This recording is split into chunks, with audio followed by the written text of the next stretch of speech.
नाशिकच्या नांदगावमध्ये नागपंचमी उत्साहात साजरी। महिलांनी केली वारुळाची पूजा।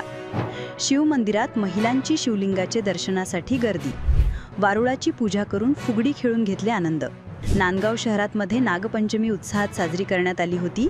यावेळी महिलांनी फुगडी खेळत मनसोक्तपणे आनंद घेतला। मंगळवारी सकाळपासूनच महिलांनी वारुळाची पूजा करण्यासाठी गर्दी केली होती। वारुळमध्ये दूध, जल, लाह्या वाहून आरती केली। या पारंपरिक उत्साहात नागपंचमीचा सण सर्वांनी एकत्रितपणे येऊन साजरा करण्यात आला होता। यावेळी नांदगाव शहरात शिव मंदिरात ठिकठिकाणी दर्शनासाठी भाविकांनी मोठी गर्दी केली होती। महिलांनी फुगड्यांचा फेर धरत आणि झोपाळ्याचा उंच उंच आकाशी झेप घेत आनंद लुटत नागपंचमीचा आनंद द्विगुणित केला। महिलांनी फुगडी खेळत फुगडीचे गीत गायन करत मनसोक्त आनंद घेतला। आज नागपंचमीचा सण आहे। या सणाला फार महत्त्व दिले जातं। या सणाला सर्व लग्न झालेल्या लहान छोट्या मुली आम्ही सर्व एकत्र येऊन नागोबाला जातो।